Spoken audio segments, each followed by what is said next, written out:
of our series of webinars. Part of the stimulus for all of this were some conversations between Eva and the Polish Culture Institute about the fact that this was the 40th anniversary of the founding of the Solidarity Trade Union, which of course had such an enormous impact, not just in Poland, not just in Europe, but right around the world. The whole notion of solidarity emerged as a powerful and inspiring message. And although politics has moved on and has had its ups and downs in Poland and in fact right across the world, somehow or another this idea of solidarity seems to be re-emerging as something of enormous importance. And the Pontiff, the Holy Father, in his recent encyclical, Fratelli Tutti, mentioned solidarity as something that he valued and he felt that we should be revisiting. Whatever our religious background, indeed in the encyclical he points out his own engagement not only with other leaders within Christendom, but outside to the leaders of other faiths and those of none.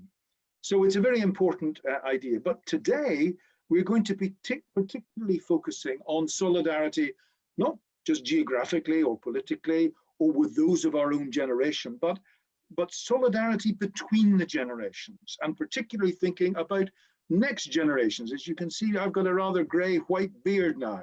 So I'm thinking very much increasingly about next generations. They're the ones that are important. And there's the ones that must be feeling, indeed, if we listen to them at all, we find out they are feeling very worried indeed about sustainability in at least two important areas. There are others, but particularly the environment and climate change. That's a very worrying thing. And you've seen many young people coming out on the streets and protesting and becoming very active in that area.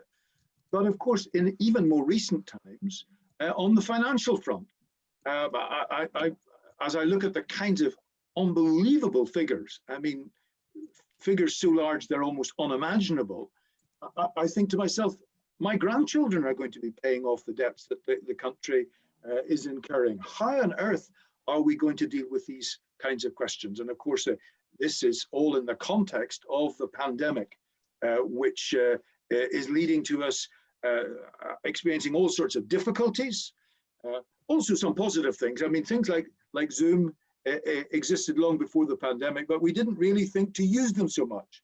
And now we're almost living our lives on it, which is plus and minus, of course. But thinking about the pandemic and thinking at the moment particularly about how eagerly we are all looking forward to the availability of vaccines, I'm reminded of some very striking and important words by Dr. Jonas Salk. Now, Dr. Salk was a scientist who spent a lot of time working on vaccines. Indeed, he was the man who developed the polio vaccine, the first safe and effective polio vaccine, saving countless lives all around the world.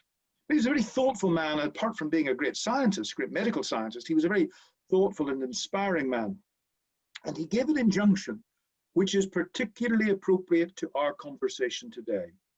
It's a sobering one, but it's an inspiring one. He said this: our greatest responsibility is to be good ancestors.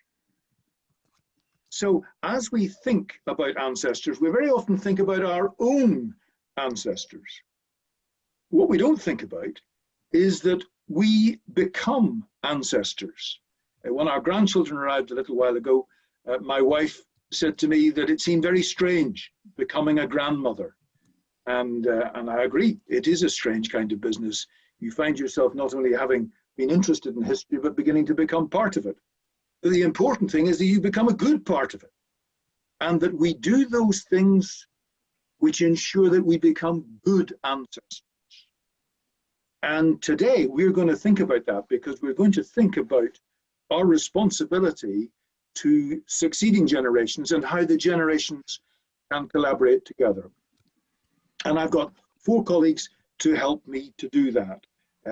Sister Helen Alford, who's the vice-rector of Angelicum in Rome, Carlos Fidalgo, who's at the University of Seville, and Marek Cichocki, who is editor-in-chief of Political Theology in Poland, based in Warsaw, and Kalypso Nicolaidis, a very good friend and colleague here in Oxford, although she's going to be deserting us and going to the European University Institute in Florence, which is, of course, delightful, and the weather is better as well.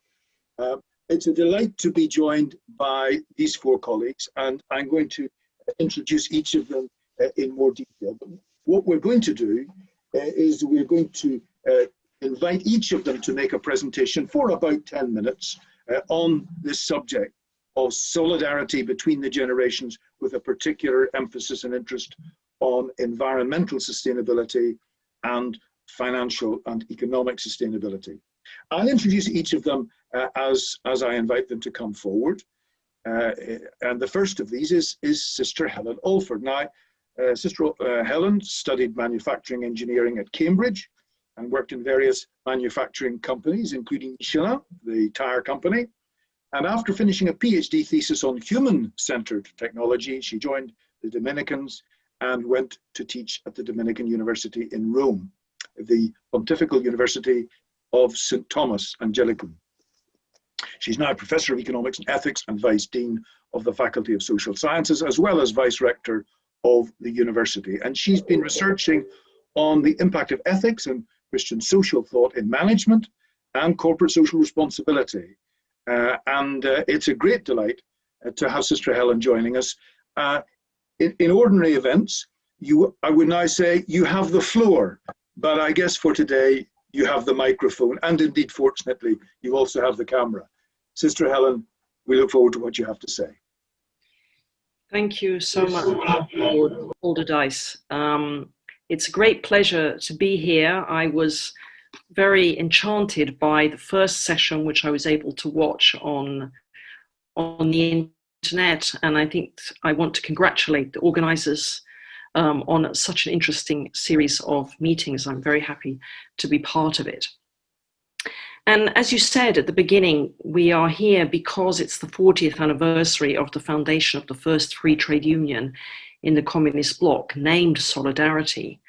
And as a person who was a young student at the time, I would like to just begin by saying I experienced this as a kind of a special gift, which came from this part of Europe. And I'd like to pick up on two things which were said at in the last session, which I think are important to me and may also be important for the rest of the things I want to say. First of all, there was the connection with the Pope's visit to Poland the year before, 79, and that the very strong religious motivation that was connected with solidarity and the difficulty that equivalent actors in the West, trade unionists, left-wing politicians, those kinds of people who were very intrigued by what was going on amongst the workers, the difficulty they had in sort of having a sympathy with this movement, because there was so much religious expression on the part of the workers. And I think that that's quite an interesting point that maybe will be important for other things that we'll say later on. But I think also another point which came up last time, which was the other movements that were mentioned, I think by Jarosław Kupczak. And of the three movements he mentioned, two of them came from the same part of the world, talking about the revolution of dignity from Ukraine.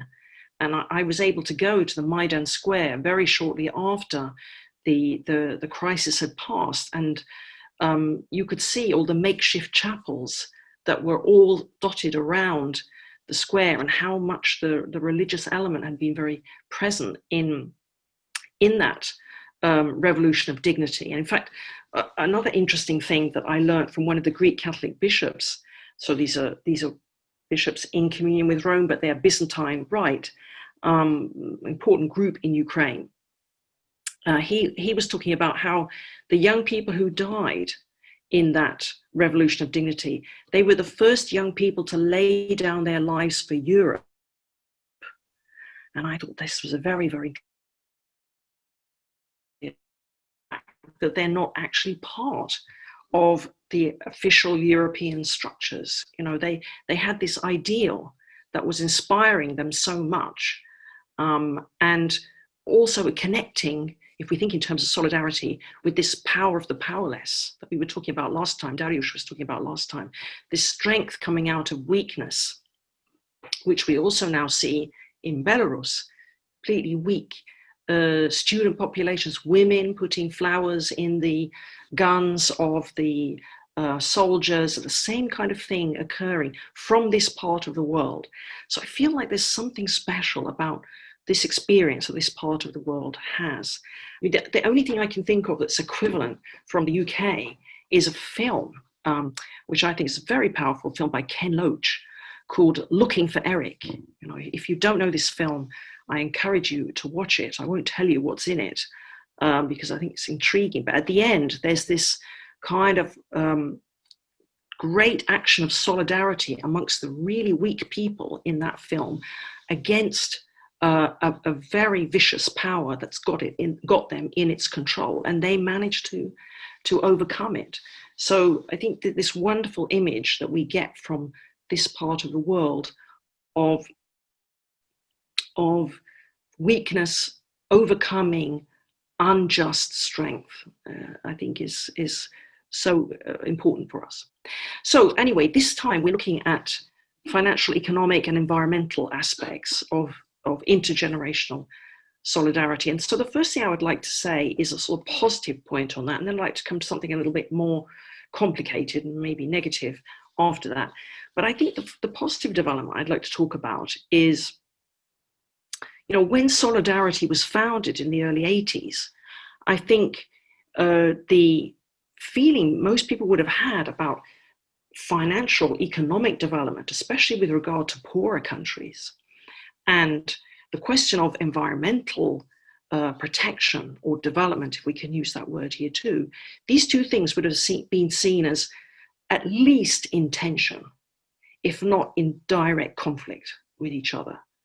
You know, when the Brundtland report comes out a bit later and Solidarities are founded, 1987, we get, you know, not a very positive reaction from economically poorer countries who see this as a sort of an attempt of the richer countries who've already got their development to sort of stop their economic growth. And then on the other side, you see mainstream economists who might be interested in development in some way, thinking that this also isn't very necessary because market models are the most effective and the most efficient way of bringing us to desired levels of development. So the idea that there could be a connection between economic development and environmental protection or promotion in some way it seems a bit odd. But on that point, we've seen some big steps forward, and I think we should really recognize this. I think one of the crucial moments, and perhaps other people will say other things about this, was in the preparation for the Rio +20 meeting, which took place in 2012, during the meetings that were and the questionnaires that were circulating in preparation for that meeting. It starts to emerge this idea that economic and environmental factors are essential in resolving social problems, especially in poorer countries. And that secondly, we shouldn't just have development objectives for poorer countries, but we should have them for all countries.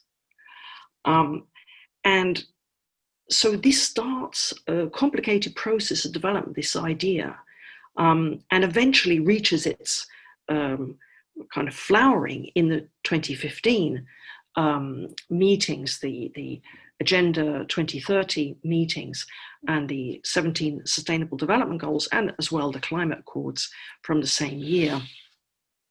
And I think now we seem to think it's obvious that these two things are connected, but I think we should remember that this was not at all obvious at the time when Solidarity was founded, and that this represents a real, I think, sign of hope for us, that these tensions and problems that can seem irreconcilable, with constant, consistent work over time, we can find ways of bringing them forward together.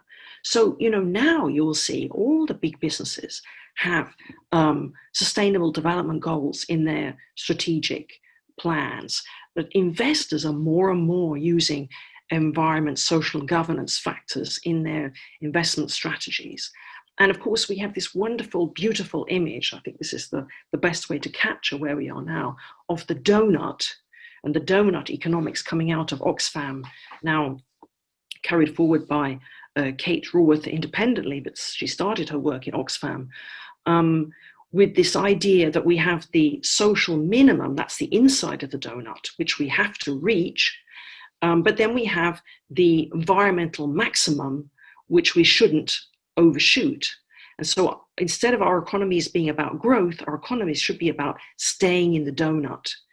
And of course, this is important for all countries, because we have some countries that don't reach the social minimum and need to do more on that front, and they're not anywhere near the environmental limit.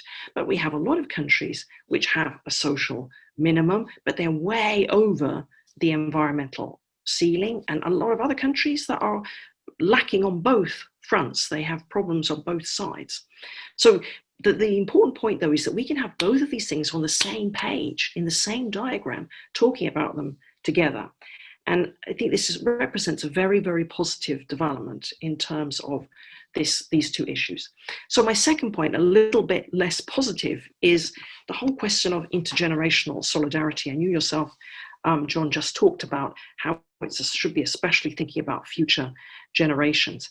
If you put intergenerational solidarity into a search engine on the internet, I think you can see kind of two phases in it. To do with what's on the internet. The first phase I would symbolize with the European Day of Solidarity Between Generations, which I didn't even know existed until I started thinking about these comments. But anyway, this was founded in 2009.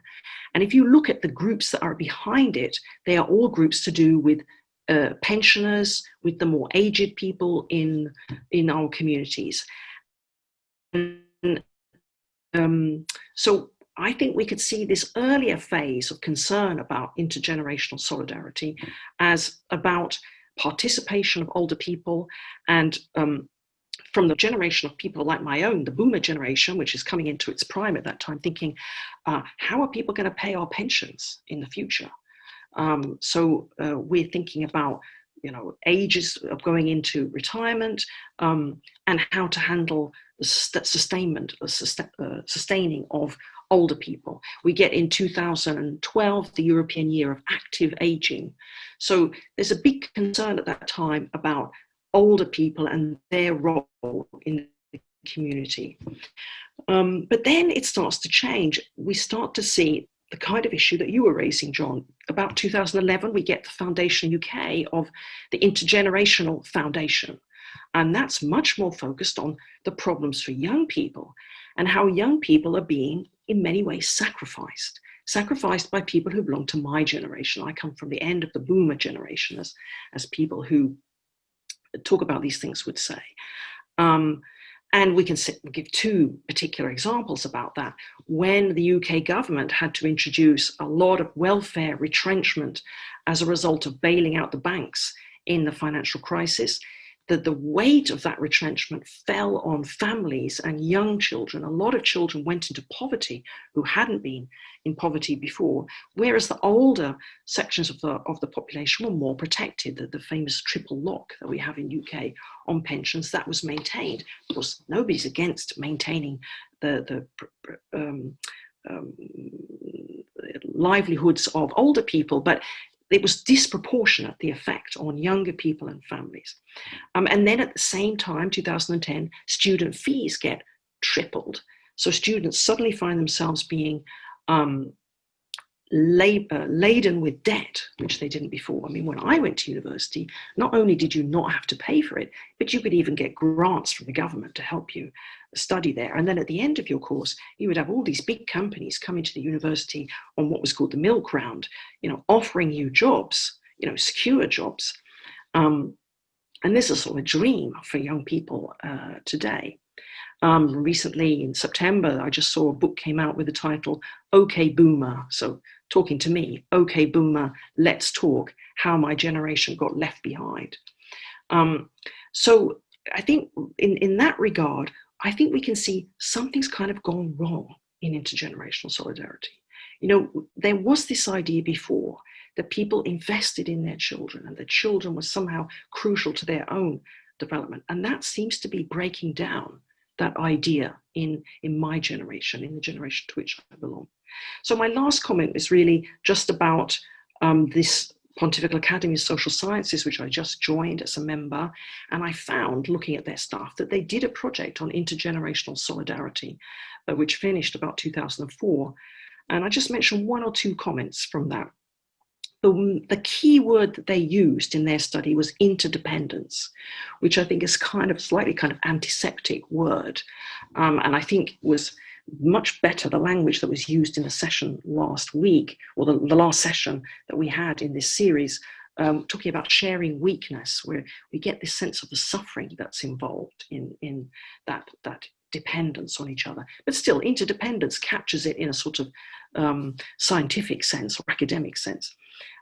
So they talked a lot about interdependence, and they argued that there was an increasing importance for the principle of solidarity in the world of our day. One of their key texts said, living persons are more and more debtors for what they have received. So we're receiving more and more from previous generations. And they gave a whole series of factors on that. Then they said, this debt, which is invaluable and indivisible, does not require what would be an impossible restitution, meaning paying back to our previous generations, or at least the ones that have already died and gone before us, but rather recognition in the form of sustained social actions, thanks to which humanity will progress into the future, giving future generations their due. So there's this sense that we have received something from previous generations. We have a debt to previous generations, and we pay off that debt by supporting the future. So I would just like to say one last word to finish. We started off in Poland with the Solidarity movement and how much Poland inspired people in my generation at the time. As we know, Poland is very much in the news today and isn't so positively viewed. I don't want to talk about all of it, and I'm not an expert, and I leave that to other people to say about. But I would like to say something about the question of abortion and the debate that's going on in Poland today about that, because I think we can't ignore this if we're talking about intergenerational solidarity. I think all of us here today would say abortion is a tragedy. It's a tragedy in relation to intergenerational solidarity. But I feel very uneasy about the way the situation in Poland, which I'm sure shouldn't be canonized, there's all sorts of problems with it. I'm not trying to make it into some sort of thing that it's not. But the Western commentary on what's going on in Poland, so much focus on abortion as a right, and not as it's actually presented in legislation, which is a sort of a exception to deal with real problems which people are facing, and try to balance the different needs that are present in that situation. And I can't help feeling that this sort of talk about abortion as a right is a kind of a continuation of this boomer attitude, which we were talking about, which is sort of cutting off its debt to the future generation. And we've passed this on to our children, who also feel in a similar way to us. So I don't really have a conclusion to that. I just want to leave my comments sort of hanging in the air, really, with regard to that, hoping that others, maybe in the questions and the discussion, can add a bit more richness to these few comments. Thank you very much. Well, thank you very much indeed, Sister Helen. There's a range of issues which you've picked up and offered to us here, pointing us in some directions, leaving some questions hanging for further discussion, and I'm sure that there will be comments from other colleagues on the panel and from the Q&A. And just to let people who are listening know that they can table questions or comments on the Q&A facility if you're on Zoom. So we now come to our second contributor, Carlos Fidalgo. And Carlos is joining us from the south of Spain, from Seville. And we're all very jealous of that, at least certainly those of us in more northerly parts are. Carlos is a lecturer in procedural law at the University of Seville, a beautiful city, and managing partner of the law firm Morellana Attorneys. He's also a member of the Spanish Royal Academy of Jurisprudence and Legislation and holds a number of doctoral degrees. He's an author of 2 books and more than 20 articles on procedural law, human rights, international tribunals, and many other important issues, some of them involving finance, issues of insolvency, for example. Carlos, it's a delight to have you with us today, and I'd like to invite you to take your microphone for the next 10 minutes. Thank you. Thank you very much. You can hear me, right? It's okay. You know, this is the new way of doing pop, pop, pop. Now we have to check whether we are unmuted or not. Well, it's really necessary for me to start by expressing an idea. You know, we normally tend to say that wisdom is enlightenment, and I think for me, wisdom is basically the gradual awakening to recognizing one's ignorance. The more you think you know, the more you realize you ignore. And therefore, when I was invited to this seminar and I'm entrusted with these other people, so wonderful people in this panel, to talk about solidarity, the first thing for me was, well, I'm so thankful, and I want to express my gratitude to all of you and to the Center for Democracy and Peace Building, St. Benet, the University of Oxford, the Angelicum. But my most important idea is my goodness. But I've been a good boy, and what I've been doing is basically trying to rethink solidarity as a father, as a lecturer, as an attorney, as a Christian, of course, and as a human being, because as you said before, probably the first question we should ask ourselves is, why solidarity? Why not selfishness? Is there a moral imperative, or there's anything else? For a Christian, we are supposed to be called to solidarity, to charity, which is not exactly the same thing. But why solidarity? And for this, my idea is to make a short trip. It's short because I have 10 minutes, and also because probably my ignorance, my wisdom wouldn't allow me to speak for more time. But a trip from 13th century France to 16th century Spain to 20th or maybe 21st century Germany. Let me talk to you about Peter Olivi. Peter Olivi was a Franciscan friar in southeast France, in what we now call France. He was born in 1248 and died in 1298. Peter John Olivi. And at the time, you know, it was the economic activity at southeastern France was bursting, and merchants were trying to find ways to develop their trade, to find the legal channels to not only to earn a living, but to earn their profits. And at the same time, they did not want to go to hell. Basically, if they applied the traditional prohibition of usury.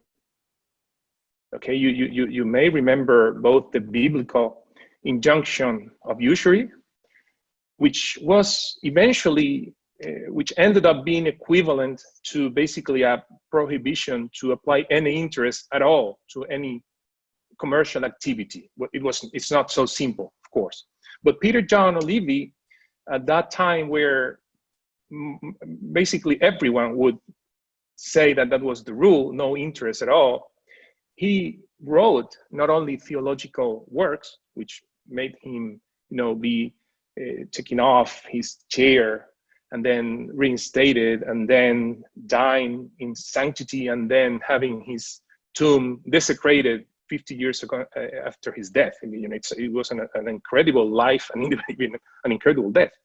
But he basically argued, or he tried to analyze in his De Contractibus, Treaty on Contracts, for a number of cases where charging interest would be an acceptable, a morally acceptable thing to do for merchants who ask for his advice in this regard. They wanted to make a living and also to make to earn the future in heaven and not being damned. So he started to argue why time at some points has to be taken into account in the development of commercial relationships, and how you can buy the rights to some future goods, etc. Basically, he argued that in some cases, interest was a morally correct thing to do. And his opponents said, well, time is extra commercium. Time cannot be sold. Time belongs to all because God has given time to both parties. So if the lender charges the borrower for the use of time, he's basically charging him for something he already has. And time can be sold because time is God's, right? God is the only lawful master of time, so time cannot be sold. Well, as you see in these times where people were worried about, not precisely minor things like the salvation of souls, people were, both Olivi and his opponents were hinting, but maybe not grasping what liberty means. The human beings being self-aware, being aware of their own existence, can not only consider what they are at the moment, at today and now, but also can mirror what they will be, provided they act in a certain way. Mirror in Latin is speculum. Speculum is a mirror. To speculate, which is normally associated to the most awful thing that some investor can do. To speculate is basically to project yourself, to try to achieve a future better good of what you have today. And that's what liberty is. Liberty is basically binding. It seems counterintuitive, right? But liberty is binding your future self to a better self, to a better good than the one you have today. If you apply that logic to human interactions, and we are talking about temporal interactions, generations, we are talking about economics, commerce, trade, etc. If you apply that logic to human interactions, you have that, okay, I can project, I can mirror my present self to my future self and act in a certain way, and therefore try to achieve a future better good, better self than the one I have now.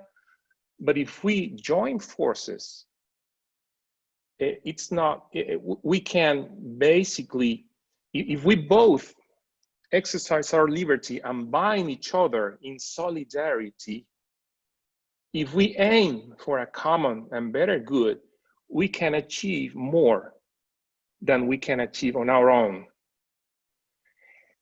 And I think that shows how it's basically the exercise of liberty, the joint exercise of liberty in the pursuit of a common good is what leads us, or what puts the ground for solidarity. And this is applicable to all sorts of human interactions, of course. In matrimony, what do men and women do when they join in matrimony? Just by marrying, by binding their future selves, I'll be faithful to you forever. They are building something which is bigger than the spouses. If the children come, I have a few children, and they are the best gift that I've ever been given. Well, no, the best one is my wife. But if children come, and Sister Alford was talking about the future generations and babies, if children come, then 1 plus 1 is not 3 or 4 or 5. It's infinite, basically. Or to apply this to a more to another field, a golf club. I mean, a golf club, in a golf club, 100 people, 200 people join and have access to leisure and entertainment with a reasonable amount of resources, because it's easier to have one golf course and a nice golf club house for 100 people than to have 100 golf courses and clubhouses. So by joining forces, by exercising their liberty, by binding themselves in good faith towards a common good, people, human beings, can achieve something which is bigger than what they have at the beginning. And that's also, to finish this, what happens in commercial activity. It's the same logic. If you apply this logic to a house lease, a supply agreement, to a mercantile company, again, by joining forces in good faith, people can build a building, organize a university, achieve environmental sustainability. Okay, I can, take care of my garden, but not the world is maybe a little bit beyond my reach. But if we join forces, we can. Okay, so in joint endeavors, let me read this paragraph. In joint endeavors that extend through time, when parties faithfully collaborate, reciprocally exercising their liberty, binding, liberty is binding their future actions and their future selves, they make it possible to achieve a common future good, which is not only more valuable, but greater than what they have at the onset. This is liberty, and which is more than its lesser brother, which is autonomy. Autonomy is basically the idea that I can set my rules anywhere, any times, irrespective of the wishes, the needs, or whatever want my peers, my fellow human beings. Autonomy is barren by itself. Can we bring the contribution to a close, Carlos? Yeah. I'm just aware of time. Sorry. So that was basically my idea. I will skip the 16th century and Germany, but that was basically my idea. The economic activity properly understood and developed by human beings, provided they act equitably and join forces towards the common good, is not only incompatible with solidarity, but is in fact a noble exercise of solidarity. Thank you, and sorry for the time. No, thank you very much indeed, Carlos. I think this notion of solidarity as cooperation is a very important thing, which I'm sure we will come back to if we have time. Marek, I'd like to come to you now, if I may. Marek is one of our colleagues from political theology. We've been cooperating in all of these webinars with political theology. Marek is a Polish philosopher and political scientist, a professor in humanities, and an expert in Polish-German relations. And he's also the editor-in-chief and co-founder of Political Theology. He's authored a number of books, but since quite a number of them were written in Polish, I won't try to pronounce the titles of the books because I'd only get them wrong. But Marek, it's a delight to have you with us. Marek Cichocki, you have the mic. It's good to have you here. Hello to everybody. Thank you very much for inviting me to this discussion about solidarity, and especially about the problem of intergenerational solidarity, which indeed seems to be one of the most explosive, I would say, problems we have in Europe. And I will try to explain why I think that this is such an explosive problem, such an explosive stuff now. Intergenerational solidarity is, to my understanding, mostly about the social integration. But not just only in a pure functionalistic vein, because this problem of social integration is with a very strong ethical background. And of course, in Europe or in the West in general, after the Second World War, I think we could meet two major mechanisms how to achieve this kind of the social integration through intergenerational solidarity. And the first was and is, of course, still the market and the concept of market society, which can be understood and pursued in different ways. As we know, we are witnessing now a huge debate about it. This need not to be just only one, for example, neoliberal way of market society. We can also, for example, argue for more social forms of market society. But in principle, this first mechanism is centered or modeled on the market. And the second mechanism was and is still democratic state, democratic society. So we try to achieve social integration, and through this social integration, a certain balance relationship between generations through democracy, which is likewise not just the only one way option.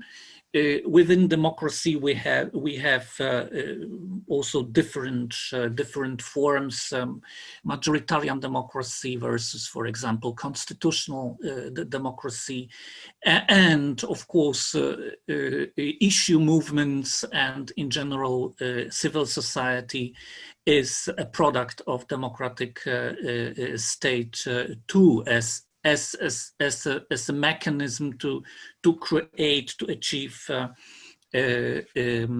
social integration, also with regard to this problem of the relationship between generations. But of course, saying that, there is a very important third element which cannot be missed here, I think, and has to be added, and this is family.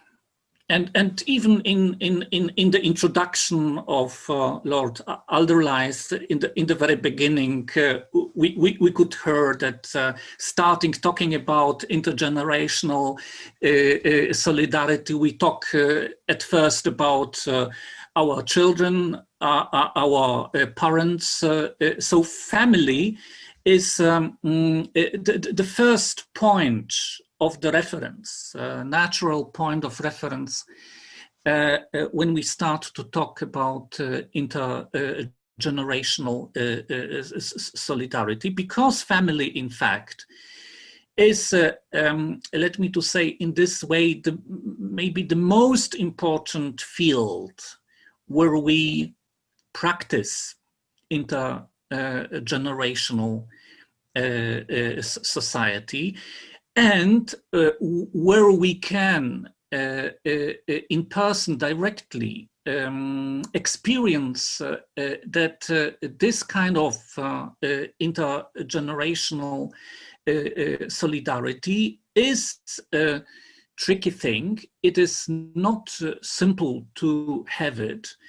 And that sometimes we have to make our choices between our comfort, our level of life, our personal needs, and the needs of others.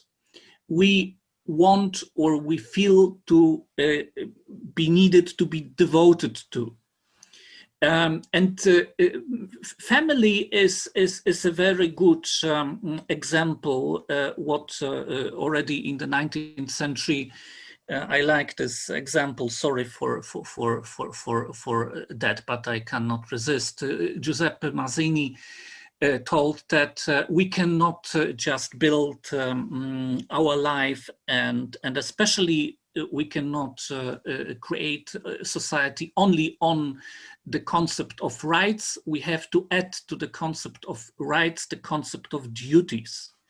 So maybe without this example of family, it is sometimes very difficult to understand that we need both. We need rights and we need duties. We need certain devotion, not just only comfort to create intergenerational society, solidarity in the society. And now, I think in the last 10 years, at least, especially in the last 10 years, we are witnessing at least three very important challenges to our issue, to the issue of the intergenerational solidarity, at least here in Europe.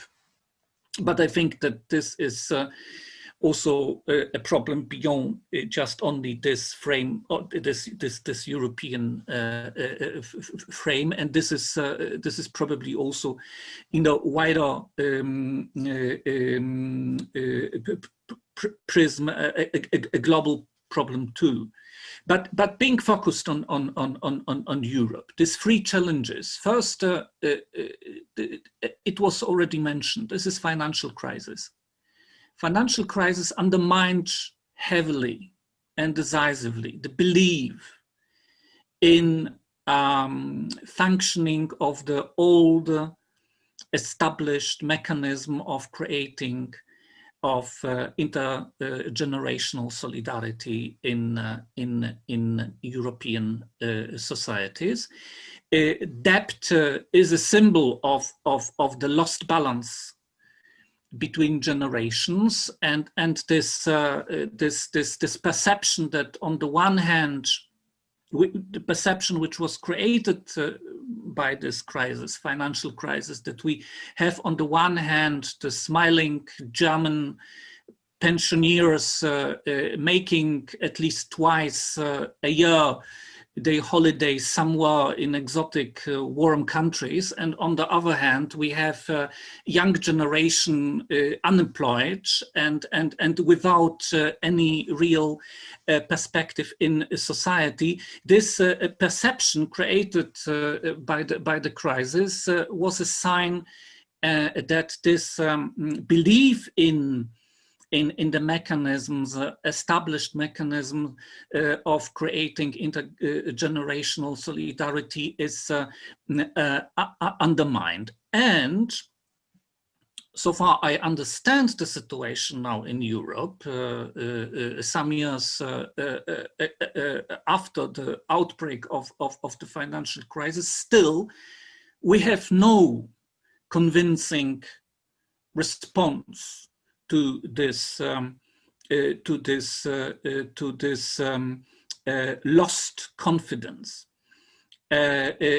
Still, especially young people believe that they have no perspective and that they are losers versus boomers, who were already mentioned, and that in fact, through the debt, established old generations in Europe, transported problems into the future as a burden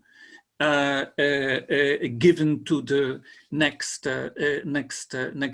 generations. And as I said, I don't see any serious convincing response until now proposed to that. Pandemia is a second very grave challenge, because as you know, pandemia hit especially this relation between old and young people, affecting, of course, mostly older people.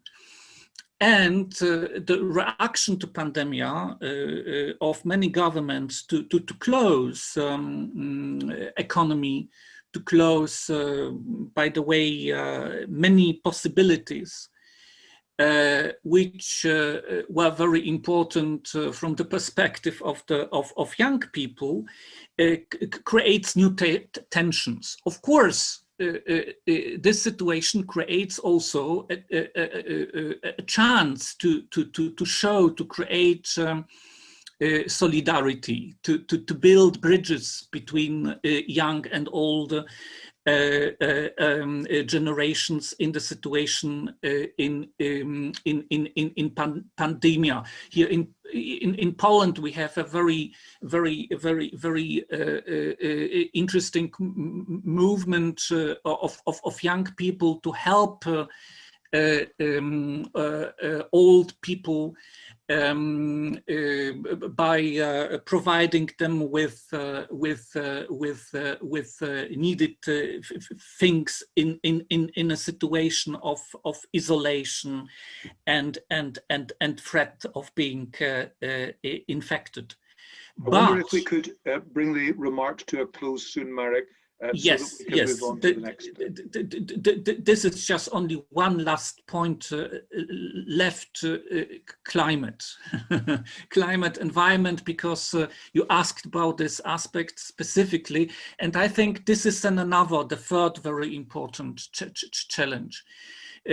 Because of course climate is especially appealing for young generation, because climate is perceived as a problem of future, and the future conditions young people will live in, and the situation we have with regard to climate, pollution, monocultures in terrible monocultures in agriculture sector, for example, and so on and so on.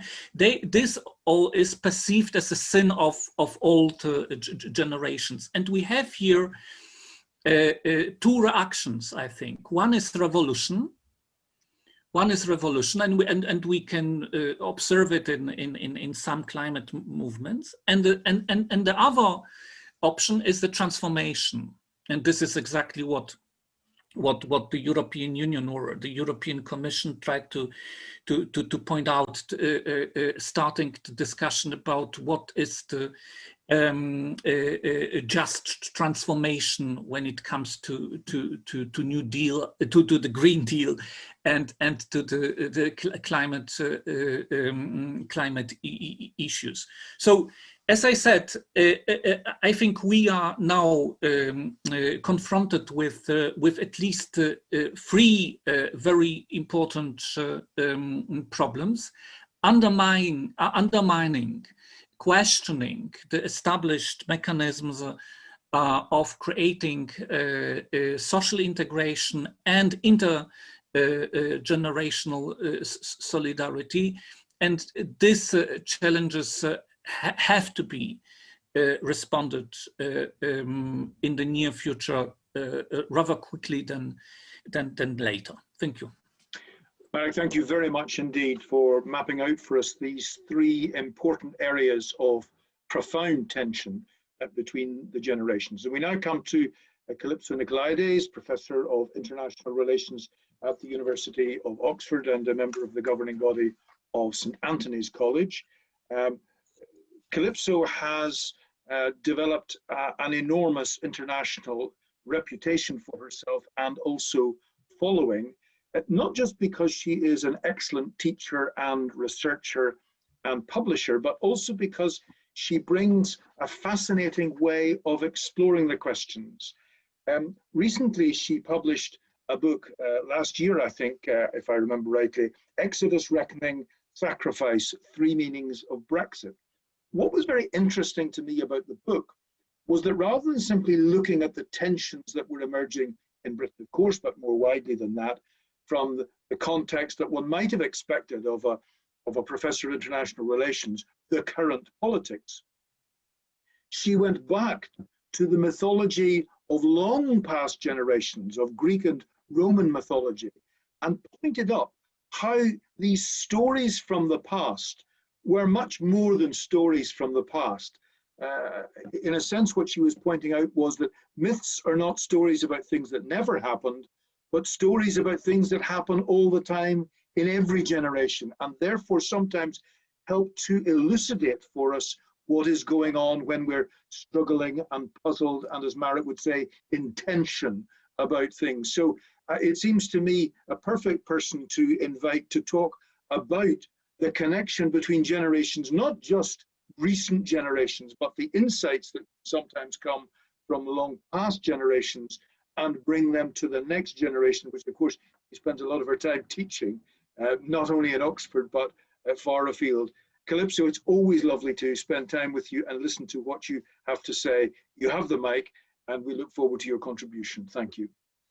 Well, thank you, John. And indeed, I think all of us in our different realms, have been committed to speaking about the future, not just in pragmatic terms, but I think, as we've already heard from Helen, Carlos, and Marek, because this is about meaning. It's about giving meaning to our lives.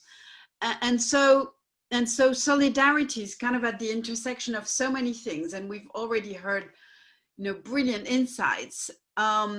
And I just wanted to start by echoing Carlos's question of what is it? And I think the problem for us, why it's so hard to kind of wrap our head around it, is that it sits somewhere between a kind of basic biblical human instinct of altruism, the Good Samaritan, helping and brotherhood and love, as Marek likes to say. And at the other end, some idea of enlightened self-interest. You should do this for others because it's in your interest in the long term. And we kind of understand that solidarity is in between those two extremes. You can't really rely on spontaneous altruism all the time, but nor is self-interest something we can always agree on. So we're trying to find this kind of Goldilocks, zone in between. And I just want to highlight three tensions, which I heard from, in fact, from what each of our speakers was saying. I mean, the big tension that solidarity, our initial interest and remembrance of solidarity in Poland speaks to, is the fact that on one hand, if we are in politics, if we do politics, it's because we care about the being together in the present and in the future. You act in history. You want to change the world in the here and now and in the future. You're projecting, as Carlos just brilliantly argued.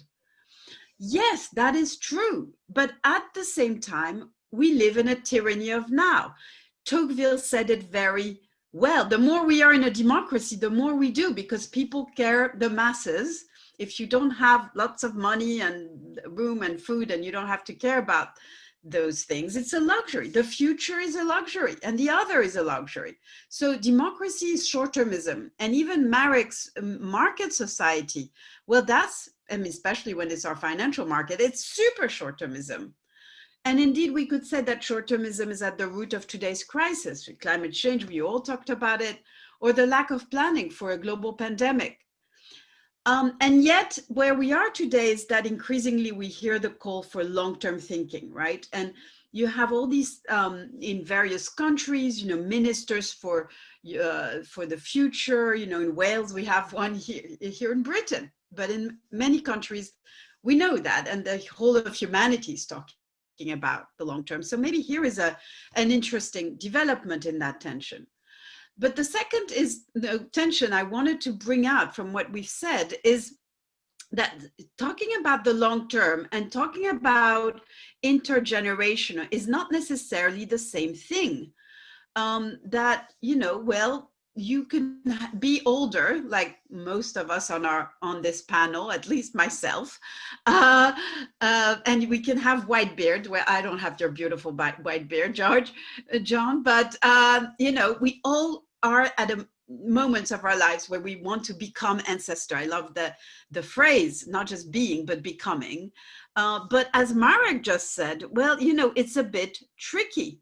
In fact, Helen was very herself convincing and brilliant in talking about the fact that, well, that kind of care of the old for the young is breaking down.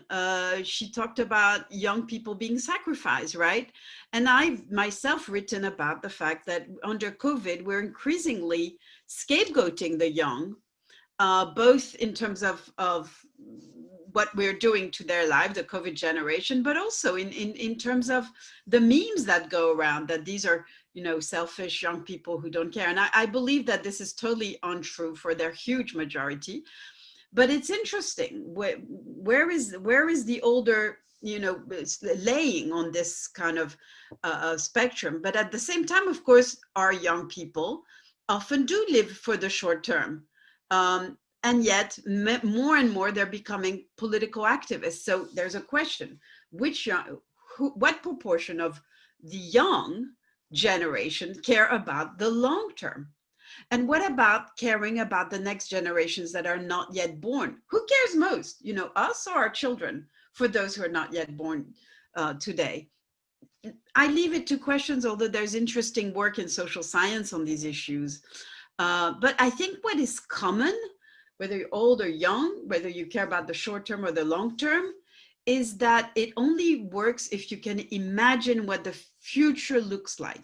If you can visualize, future planetary civilization, and you can be 100 years old and be the best at visualizing. I mean, my favorite, he wasn't 100, he was 50, was Ian M. Banks, and his, wonderful, amazing science fiction novels and imagining a certain kind of future with the culture, really caring about the long term.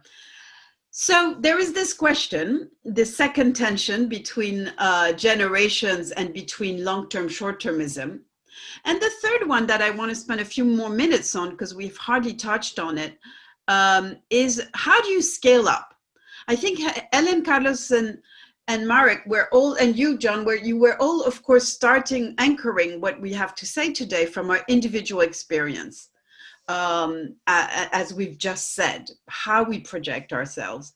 But of course, we also know that the state has been the place where solidarity has been organized for the last, at least 100 years, or more, the welfare state. And indeed, where this has been organized in time, it is the states that we have that carry us from one moment to the next. And one of the big questions we're facing in Europe today is whether this can be scaled up to the EU. And the traditional answer would have been, well, it's really hard to do that. Because you know what? In Europe, we have two different logics.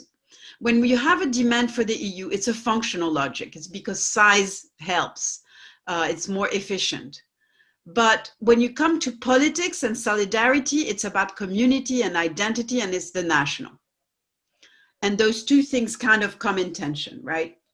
And the question we faced, and here I echo Marek, is whether today we're kind of seeing a sort of inversion where, yes, indeed, what we have at the national level is that, increasing, we see the national and even the city level functionally more effective. And we see it in fighting COVID, but that it's at the EU level that we have the political demand for solidarity. And you know, there's been some very interesting polling about this, which show that when it was the financial crisis, solidarity between countries was very low, because there's a sense that there was agency, there was shirking, there were, you know, cheating. But actually, when it's at the other end, if there's an earthquake somewhere, if it's falling from the sky, from nature, yes, we have greater solidarity. And that the pandemic is actually much closer to an earthquake. And this led, in terms of public opinion, to the idea that Europeans indeed should have this recovery fund, could give each other money that wouldn't be loans, but grants. We are at a turning point in the EU, and it's in part driven by a new idea of solidarity. And what is fascinating in this moment is that those two notions come together, of solidarity across countries with others who are not my nationals, and solidarity with next generation, so space and time. Because what we're trying to do, the impossible challenge, is for this infamous recovery fund, but also the bigger European budget and policies, to be climate neutral by 2050 and hopefully before, to actually organize solidarity between countries with a check for long-term, sustainability. And of course, this raises many questions, and I know I only have 1 minute left, John, so I'm just going to bullet point them simply for our discussion. That, how do we entrench this logic? That we do have indeed the counter logic that the national is functionally more effective.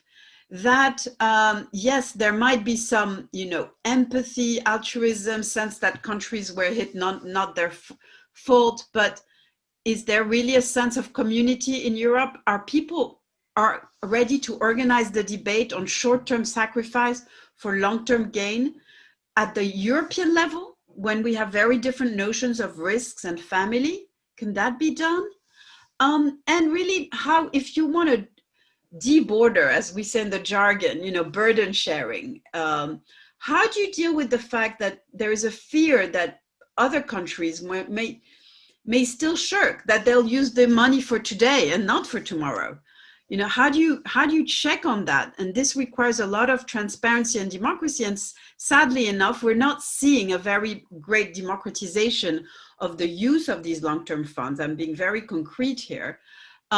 And indeed, I think the imperative is to open the black box of other countries. If I give them money that is supposed to be for the long term, are they doing it right? And this discussion on the rule of law we're having in Europe today is also about the long term. It's about entrenching democracy for the next generation. And finally, I would add that, there is a real question in political theory as to whether, when we talk about solidarity with others and in the long term, in time and space, should we not use the classical language of justice? Because justice is about thinking this in greater terms, both as Marek was saying, that if you have, that we need duties, and what do they mean, but also that indeed, this is not about a mere on the moment sense of altruism, but it's about social rights. It's about rights to dignity, both for us today and for the next generation. How do we develop a story around this? And John, that brings us all the way in conclusion to how you started us with, because, the ancient Greeks, they had these gods looking over them who somehow were kind of coming to the rescue of humans or punishing them when they were, in fact, their worst offense to the gods were not to bestow the duty of hospitality and solidarity to others. There are many stories about this. What do we do today when we may not, at least not for many of us, have that gaze of the gods over us, but it's our conscience and our relationship to the other that determines what we're going to do? Thank you. Kalypso, thank you very much indeed for not just a fascinating exploration, but some very specific pointers about the direction in which we might go in our thinking and our action. And this very important question of how do you scale things up? How do you make things happen insofar as we can? And it's one that has exercised my own mind a good deal because, as you know, I spent a lot of time in Northern Ireland trying to address specific problems there. And as I did so, developed a particular way of thinking about things, get involved in a political party, try to get to a position where you can make things happen, engage with people in other political parties, get people around a table, try to reach an agreement, then try to do what's necessary to implement it, and so on. And there has been a certain amount of success in that, but it's been massively time consuming and also dependent on attitudes having changed.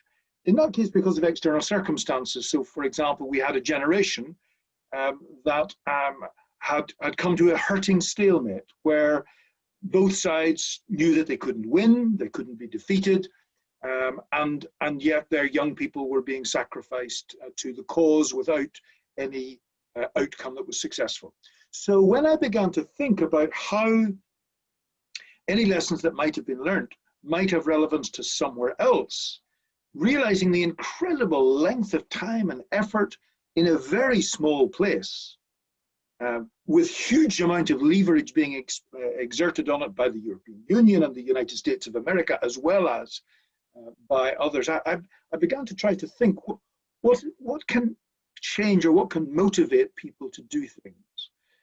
And I suppose the place that I'm at now, I was going to say the conclusion I've come to, but I don't suppose we ever come to final conclusions about any of these things if we're still thinking.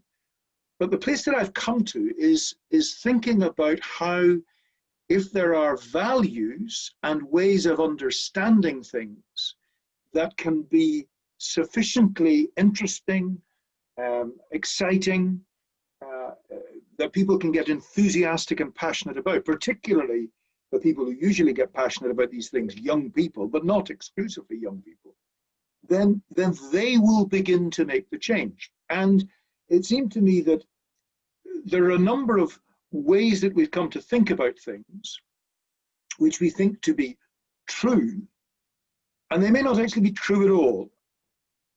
Let me take one, for example. The notion that evolution is about survival of the fittest is an interpretation of what Darwin was saying about things. And it promotes a notion that those that are, as individuals or particular species, best able to adapt in certain circumstances, they're the ones that will survive, and the rest will just die out. Now, that's always been a problem for me as a doctor, because it suggests that everything that I did as a doctor was anti-evolutionary, because the most evolutionary obvious thing to do would be allow people to die because they were vulnerable and they couldn't survive. If you had somebody with cystic fibrosis, for example, it wasn't an economic argument that insisted you work with this person. It wasn't an evolutionary argument.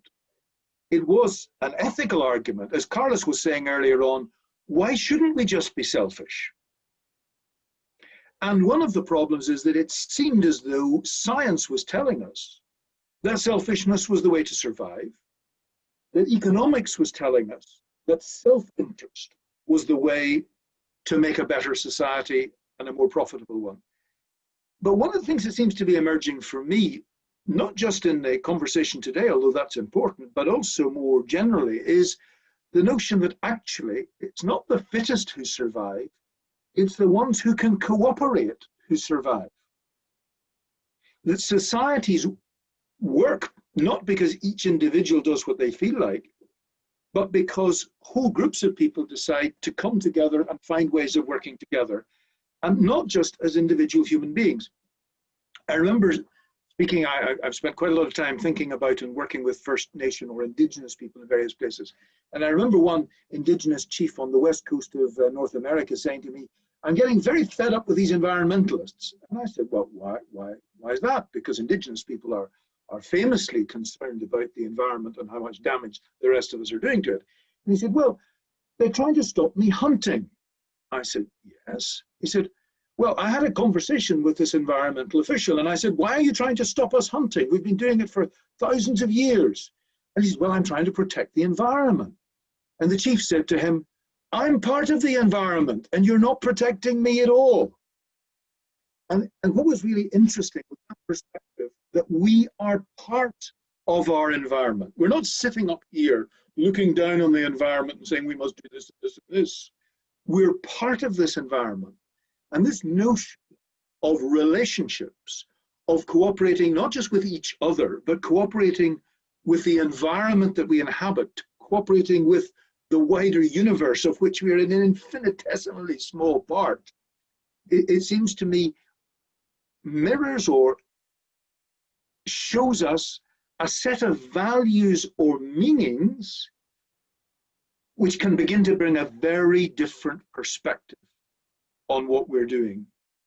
And one that is not that different from some of the notions that previous generations have had, and not incongruent with some of the values that a next generation are trying to speak about as well. This notion of relationship and cooperation as a value, rather than some of the values that we've had about the fittest surviving and the individual on their own. And it seems to me that a number of things that you have been saying, all four of you, seem to me to point up to this, and perhaps to give us, in addition to the things that you've been saying, Kalypso, a way of addressing, or ways of addressing, these tensions that you pointed up, Marek, these tensions that have emerged in three important areas between the generations, and most recently exacerbated, of course, by the dreadful pandemic that we're dealing with. So meanings, values, ethics, maybe this is an area of things that we need to touch upon. Now, we have one question that has been put to us here on the exercise of abandoning solidarity through Brexit when there are all these global threats. And I suppose that maybe mirrors this wider question of whether or not the fragmentation that we see in all sorts of places in Europe and much more widely is out of control, or is it that there is some way of recreating the spirit of solidarity? And we only have a few minutes, but I'd like to ask each of you to just comment on how far you think the fragmentation we're experiencing between people and between generations is something that is just out of control, or do you feel we can pull it back? And perhaps to start with yourself, Kalypso, and do it in reverse order. Can I invite you to make some comment on that?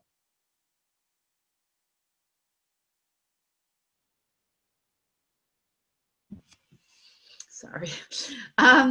No, I mean, I think your words were eloquent, John, that cooperation is indeed, I mean, in our DNA, because somehow, you know, women couldn't give birth to bigger brains, so we had to create collective brains, and there's wonderful thinking about this, and that's what we did. But at the very same time, the biggest tension for me, one of the biggest tension that I have illustrated indeed in the book that you alluded to at the beginning on Brexit, was that the other bit of thing that is in our DNA is control.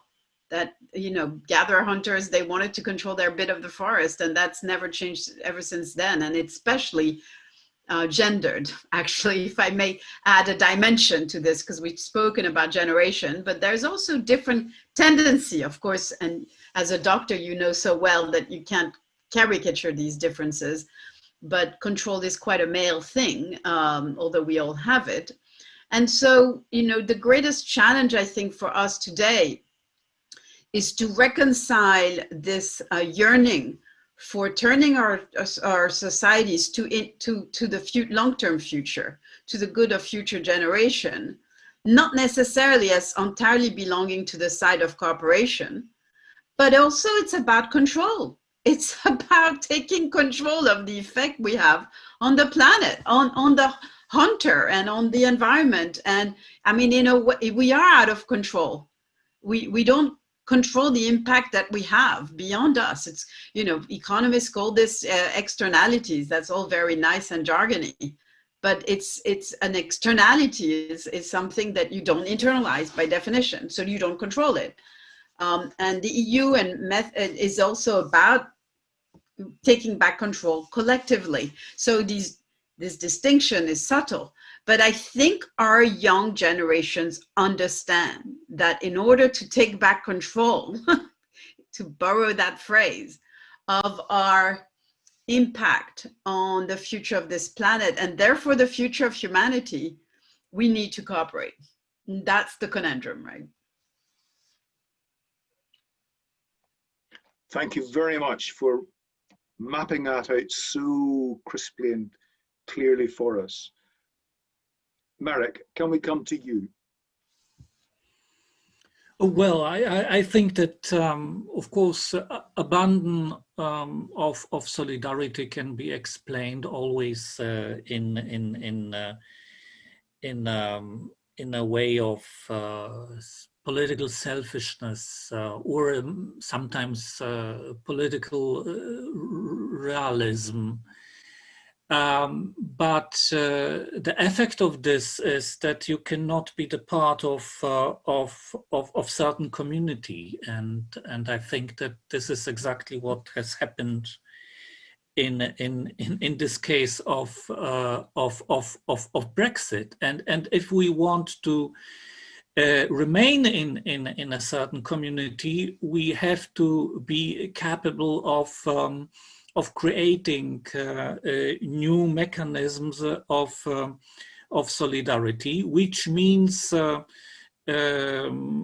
form of reintegration within our societies and within European Union. However, I think this is always decisive, important that we keep in mind that we need to legitimize it politically.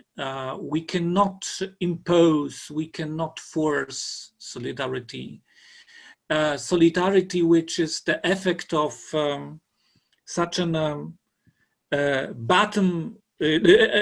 up-down approach will not function, especially in such a complex European environment. Reintegration means inclusiveness. Thank you very much indeed, Marek. Can I come to you now, Carlos? Yep, thank you.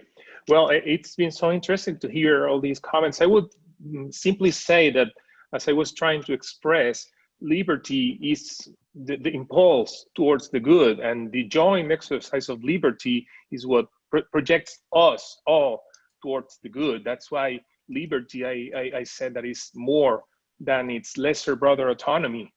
In fact, one little point I just wanted to make, it was surprising to me to see how dignity, which is basically what the Universal Declaration of Human Rights says, that it's the foundation of human rights, was trying to be equal to mere autonomy by writers like Steven Pinker or Ruth Macklin, whereas John Paul II or Mary Ann Glendon from Harvard tried to stress the idea that dignity is something sacred and that has to be taken care of at all costs.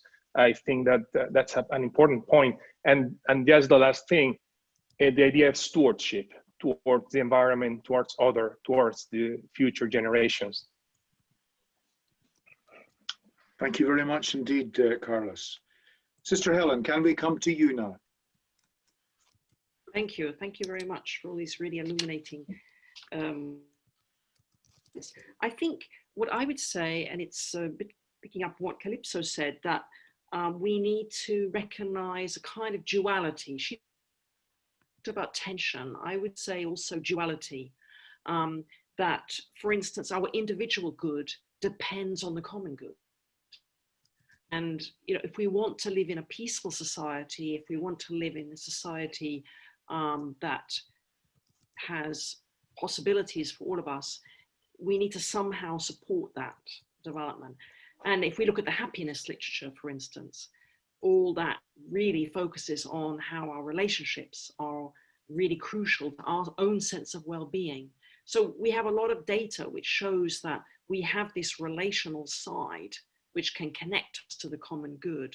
And I think if we can sort of start thinking more in these terms, we can live in this individual and relational nation and Europe, this tension a bit more effectively. I think there's another version of this in the last encyclical, just to come back to you mentioned the encyclical, talking about private property and the universal destination of goods, that connects a bit with Carlos's statements that, at the end of the day, if you're anybody out on the street, what kind of economy would you like to have? People are going to say it's one where people can participate and where we have a sustainable relationship with the environment. That's a sort of universal side of it. But we need structures of private property, other kinds of instruments like that. Let's get there. So it's another kind of duality and tension. So I think this is, to me, the kind of message coming over. We can't just go for one or the other. We have to be willing to live in the tension to go forward positively in these circuits. Well, thank you very much. And it's interesting that last comment chimes very much with the question that has just come in from Professor Yasmin Morali from the UK about how we are doing in the relationship between solidarity and diversity. This whole challenging difficulty of dealing with difference, that people do not have the same perspectives. So how do we, and we're not going to get to a point where they do. And even when people do have the same perspective, it's not always for the same reason. I mean, we were talking about the generations and saying that, well, we say that sometimes younger people don't look very much to the future. And to some extent that can be true, because when you're that age, from my memory of it anyway, kind of think that you're immortal, that there's years and years and years and you're not worried about that. Older people sometimes don't think about the future precisely because they know they're not immortal. And so when you talk to them about the future, they say, well, I don't care about that. I'm not going to be around. So even where you have the same perspective, which is I'm not too worried about the future, it can be for completely opposite reasons. And one of the great questions is, how do we find a way of enabling people to live together when they disagree with each other? I mean, one of the things that's very clear whenever you are working with the next generation is that they do see things from a different perspective. And frankly, even if they see things from the same perspective, they're going to speak about it very differently, not just because they have a different kind of language and way of speaking, but they want to be different from the perspective that you have as an older person. And that's entirely natural. So this question of pluralism that Isaiah Berlin talked so much about, the acceptance that we don't all have the same view of the good. What is good for the fox is not necessarily good for the rabbit. And that's not something that's going to change until the lion lies down with the lamb, which is kind of a long way from now. So this challenge with how we deal with the diverse views in a way that gives them dignity and respect, is fair to them, and enables us to not tear ourselves apart. Well, we're not going to find it by trying to make everybody think the same thing, but rather find a way of relating with each other when we don't think precisely the same thing. Well, it's been a very rich conversation this afternoon, and I'm deeply appreciative of the time that you've given to it. All of you are extremely busy people, but you've really entered into this. You obviously thought about it before our webinar, and you've certainly communicated some really important reflections and thoughts. I want to thank all of you very much indeed. Sister Helen, thank you very much indeed.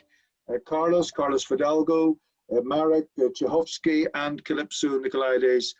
I really appreciate the time that you've given and the understanding that you have imparted to those who are listening in, and I must say to myself as well. And again, I'd like to thank Eva Grossman, who's helped set it up, Richard Cooper, the Master of St. Benet's, and our colleagues in political theology in Poland and at Angelicum, who have been working with us on this series of webinars. Thank you very much indeed. And we will look forward to 2 further seminars, one in December and one in February. And Eva will be undoubtedly sending out information to you in all the many ways in which she communicates with so many folk around the world. But for the moment, thank you very much indeed again. Thank you. Thank you very much. Okay. Bye. Take good care.